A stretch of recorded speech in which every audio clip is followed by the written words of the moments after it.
After a week of all new Newsflash episodes this Friday at 10 p.m., it's an all-new Pilots Out episode of the SWRN Game Show, I've Got It. Then, Saturday at 7 p.m., it's a special Newsflash episode live from the historic March for Our Lives on Gun Reform in Washington, D.C., with in-depth reporting on the scene. Sunday at noon, the Spencer Walsh Show is all new with Zach Lifschultz. It's a week to remember, only on the Spencer Walsh Radio Network. All right, ladies and gentlemen, welcome back to today's show. We have a lot of stuff for you today. Thank you so much for sticking on with us here. And all right, this is what we got. So first of all, we got some politics. What a surprise! Congress has approved a $1.3 trillion spending deal, averting a shutdown, which is very, very nice. But what was in that deal?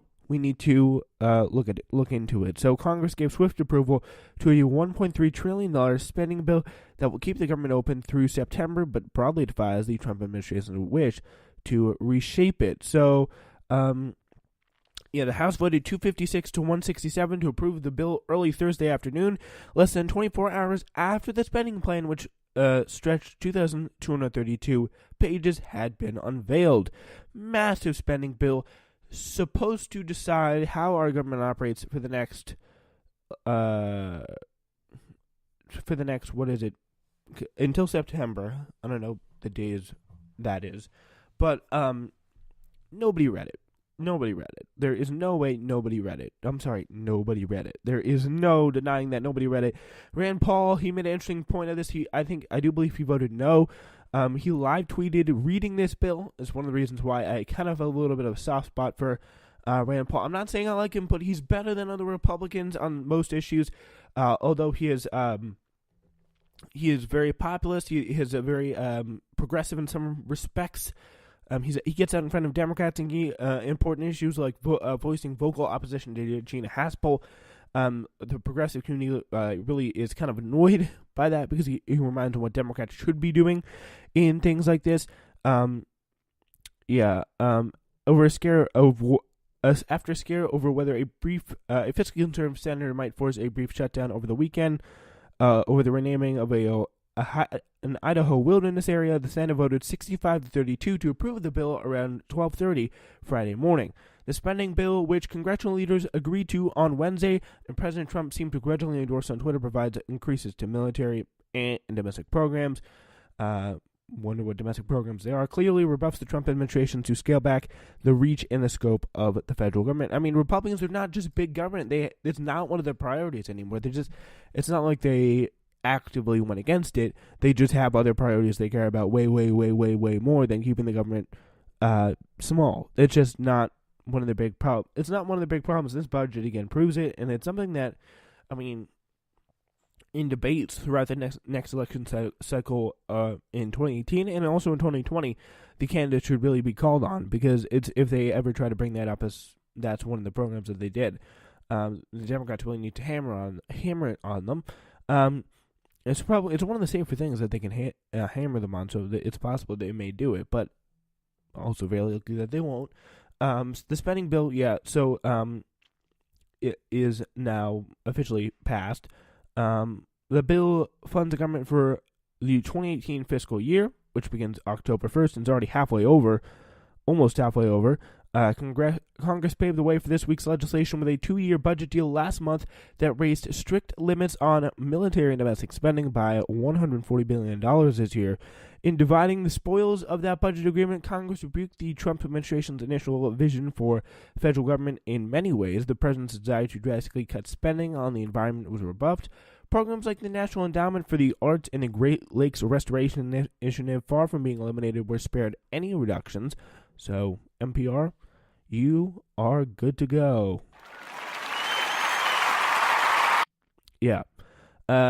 Sometimes you save the president from themselves. Representative Tom Cole, Republican of Oklahoma, and the chairman of the House Appropriations Subcommittee that funds the Health Institute. So there is that. So, they just had to kind of step in. Republicans kind of rebuking his Trump's own ideal of stopping the arts, kind of, which is a little bit fun and interesting to watch. The spending bill repudiates the abysmal Trump budget, investing robustly in critical priorities like childcare, transportation, infrastructure, national security, election protection, medical research, opioid abuse prevention, treatment, veterans health services, and much more. Representative Nita Lowey of New York, the top Democrat in the House Appropriations Committee, says, and also my personal representative, so Nita Lowey, centrist, doing a centrist job there. At the White House, Trump's top advisors worked to put the best face on a package they conceded fell short of fully funding his priorities and contained many items that he would rather have not accepted. In order to get the defense spending primarily, but all of the rest. In order to get the defense spending primarily, but all the rest of our priorities funded, we had to give away a lot of stuff we didn't want to give away. To Democrats, Mick Mulvaney, the White House budget director, told reporters during a briefing where he highlighted the funding in important areas like military, school safety, border security, and combating the opioid crisis. I mean, spending in the military is not important. I do hate when people keep saying that because we do not need to spend any more than we do in the military. It is kind of a little bit of a disgrace that it's so emphasized as such a big deal to spend in every single solitary year when we spend so much more than anybody else combined. We are currently not fighting any major wars right now. It's kind of sad to say that because we are fighting a few wars, I believe, right now. And the fact that there are troops in the Middle East permanently feels like there have been in the Afghanistan war for 17 years. But there is no direct threat that we need to really beef up our military spending because the amount we spend is more than the next 5 to 7 countries combined. It is an insane amount that we spend on our military, and it's only to really, at this point, it's only really to benefit the defense contractors who keep getting paid and paid and paid to make more stuff, and then in turn, as the vicious cycle of corruption continues, the defense contractors will donate to the senators who decide their military spending and whether or not they get contracted with the federal government. So that's kind of how it all works in a, again, vicious cycle. So my job is to get the president's priorities funded, which this does, added Mr. Mulvaney, one-time budget hawk in Congress who routinely voted against large spending packages and sidestepped a question on whether on what he would have done for this week's measure. The president wants it to pass and wants it to be signed. That's what he said. But the bill landed with a thud among conservatives who are still on Capitol Hill. The House Freedom Caucus, whose founding members urged Mick Mulvaney, included Mr. Mick Mulvaney, so he founded it, so which is funny, formally opposed it and sent a letter to Trump urging him to reject it. So that's a little bit tough for Mulvaney there. Also a little bit awkward. So yeah, beyond gun control, student marches aim to upend elections. That is going to be a very interesting thing to watch in the future as they continue to push forward on this fight for gun control here. On Saturday, Rebecca Schneid plans to pull on her sneakers, sling a camera over her shoulder, and march down Pennsylvania Avenue in Washington with thousands of other students demanding an end to the gun violence that has cut through so many American communities. We'll take a look at her story and others in a New York Times piece, and I myself will add to the previewing of this upcoming March for Our Lives this weekend. After a week of all new Newsflash episodes this Friday at 10 p.m., it's an all-new Pilots Out episode of the SWRN game show, I've Got It. Then, Saturday at 7 p.m., it's a special Newsflash episode live from the historic March for Our Lives on gun reform in Washington, D.C., with in-depth reporting on the scene. Sunday at noon, the Spencer Walsh Show is all new with Zach Lifschultz. It's a week to remember, only on the Spencer Walsh Radio Network. All right, gentlemen, so, yeah, Rebecca Schneid, she is a survivor of the school shooting that killed 17 people last month in Parkland, Florida, and the march is just the beginning, a moment of political awakening she hopes that will put a nation on notice that young people plan to be greater, more organized force than teenagers and college students in the past. It's going to look like millions and millions of people, Schneid said, who was the editor of the Marjorie Stoneman Douglas school newspaper. And it's going to look scary to politicians, and I bet it is.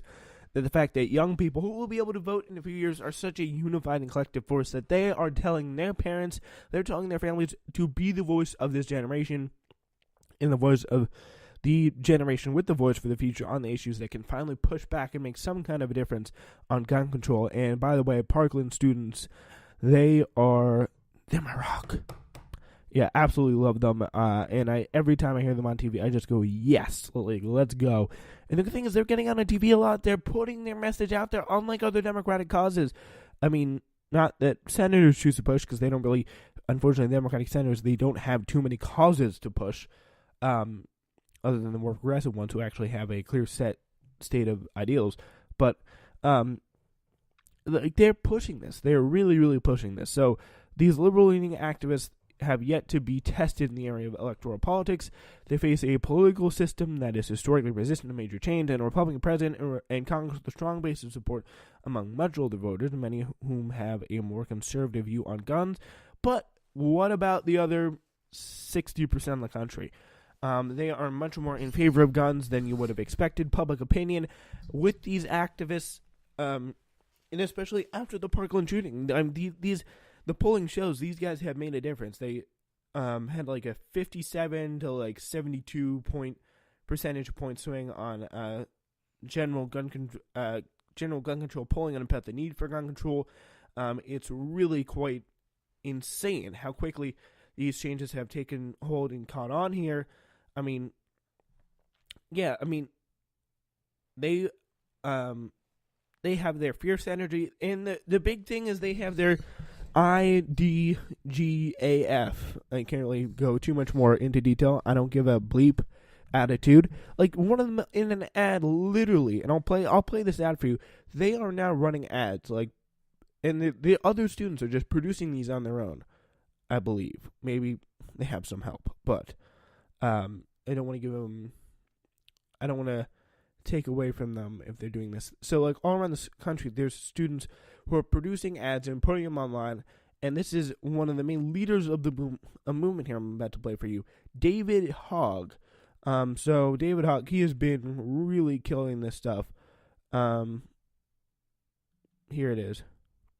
This is David Hogg, is one of the main leaders. This is him on the NRA.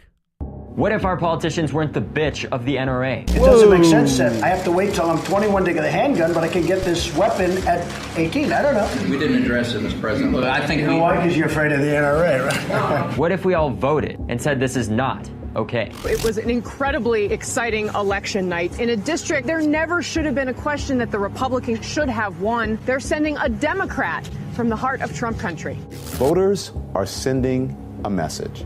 And if the president isn't hearing it, a whole lot of other people are. What if we stood up as Americans and fought for our freedom and our children's lives? Everybody is saying politicians who are corrupt, politicians who are accepting money from these organizations, you can't run from us. We are the people who